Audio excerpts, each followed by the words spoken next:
Doctor, मी gym trainer आहे. माझी अशा ठिकाणी जिम आहे. एक रिजनेबली फुटफॉल आहे माझ्या जिममध्ये. बऱ्यापैकी चांगले लोक येतात.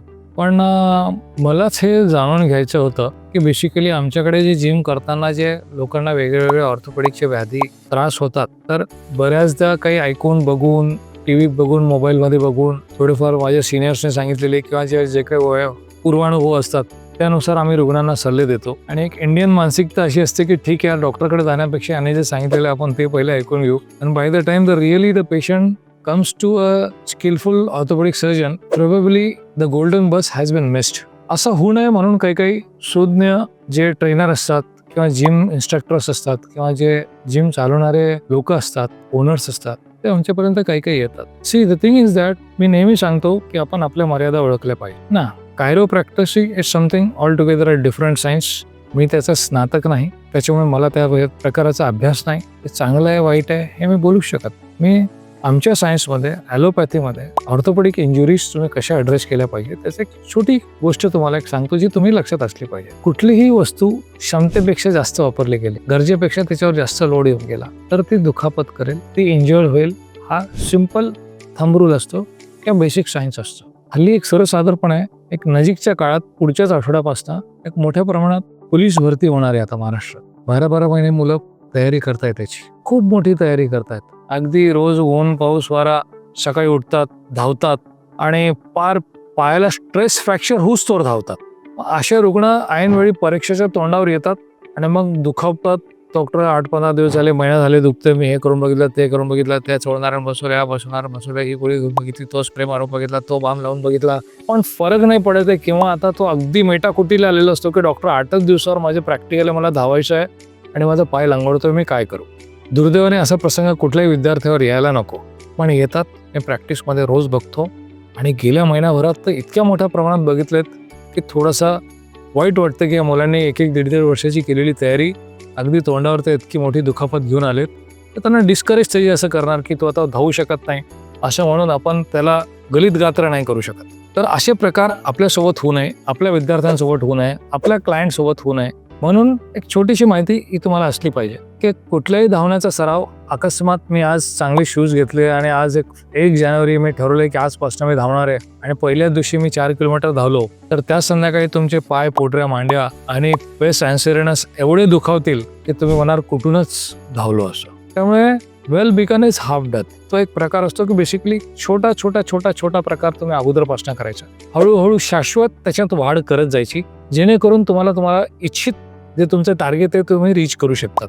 मी खूप चांगले सप्लिमेंट्स घेतोय, मोठ्या जिममध्ये जातोय, 15,000चा बूट वापरतोय, म्हणून मी त्याच्यापेक्षा फास्ट धावू शकेल नाही.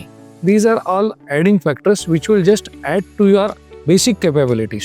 मुळात तुम्ही किती फिट आहात, तुमचं हृदय किती फिट आहे, तुमचे हातपाय किती फिट आहेत, तुमचे स्नायू किती चांगले आहेत, तुमचं खानपान किती चांगलं आहे, किती शुद्ध आहे, ह्या सगळ्या गोष्टी आणि तुमचे जीन्स याच्यासोबत मग तुमचे हे ॲडिंग फॅक्टर की डॉक्टर मी हा टेप वापरतो, मी हे ऑइल लावतो, मी इतके शूज वापरतो, all this are going to add to that. कुठलाही प्रकारचा बूट चप्पल न वापरता नंगे पाव डांबरी किंवा सिमेंटवर रस्त्याने सुद्धा पोरं सिलेक्ट होतात, खूप चांगले धावतात, अपवाद सर्व दूर असतात. पण एक रिजनेबली कुठल्याही साध्या जरी कंपनीचे घातले तर एक रनिंग शूज असले पाहिजे. त्यात बेसिकली रॉक बॉटम असतील, ॲटलिस्ट दोन्ही बाजूने नाही तर समोरच्या बाजूने तरी हाय आर्च असेल, तर थोडासा तो धावायला तुम्हाला मदत करतो तो बूट. त्याच्यात तुमची रोजचा धावण्याचा सराव असला पाहिजे आणि तुमची ग्रॅज्युअली गेल्या 2-3 महिन्यापासून किती तयारी होते त्यात तुम्हाला सराव, सप्लिमेंट्स, शूज आणि योग्य गायडन्स हे 4 गोष्टी जर एकत्र आल्या तर तुमचा हेतू साध्य होतो. तुम्हाला जाणवायला लागलं की धावल्यानंतर मी ग्राउंड करून आल्यानंतर माझी पिंडीची जी नळीची जी हड्डी आहे ना, पोटरीची जी हड्डी आहे ती दुखते, ज्याला आपण टिबियाची शिन हा शब्द वापरला पाहिजे. ती एक तर पोस्टेरियर मेडियल बॉर्डरने किंवा अँट्रो मेडियल बॉर्डरने खास करून दुखावते. बऱ्याचशा रुग्णांचा फिबुलरला सुद्धा स्ट्रेस फ्रॅक्चर होतो. सुरुवातीला जेव्हा नवीन दुखापत उद्भवते त्याच वेळी तुम्ही तज्ज्ञ व्यक्तीला जर भेटला तो तुम्हाला काही आठवड्यासाठी रेस्ट देईल आणि त्याच वेळी ती इंजुरी त्याच वेळी तिथे हील होईल. ही बोन इंजुरीची सुरुवात असते. जे मसल पूल किंवा मसल टिअर असतो तो धावताना व्यक्ती चालू धावण्यात इतका सिव्हिअर शार्प शूटिंग पेन येतो त्याला मांडी किंवा पोटरीमध्ये, तो तिथं जागेवर कोलॅप्स होतो, बसून जातो, पुढे त्याला धावताच येत नाही. मसल इंजुरीजचं असं प्रेझेंटेशन असतं. मसल इंजुरीजच्या पेशंटने लगेचच आयसिंग करावं, आणि तज्ज्ञ व्यक्तीची लगेचच भेट घ्यावी जर त्यांच्या हातात मर्यादित पिरियडमध्ये त्यांना बरं व्हायचं येतं. नेचर सेज की इंज्युअर्ड झालेल्या पार्टला तुम्ही ॲडिक्वेटली रेस्ट द्या. तुमची तज्ज्ञ व्यक्ती किंवा सर्जन जे ते असेस करतील.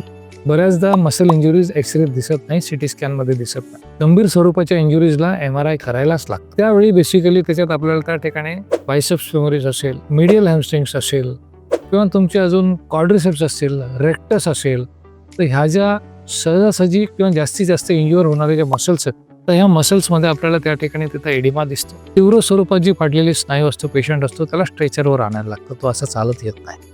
पण त्यावेळी ते डॉक्टर असेस करेल की बेसिकली याची गांभीर्य किती आहे, याने किती दिवस विश्रांती घेतली पाहिजे, किती दिवस गोळ्या घेतल्या पाहिजे आणि हा खरोखर ग्राउंडवर जाण्याच्या स्थितीत आहे का, त्यानुसार त्याला अत्यंत योग्य मार्गदर्शन झालं पाहिजे.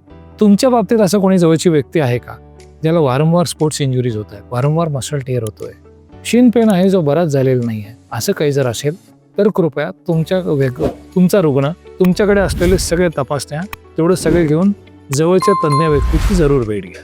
थँक्यू.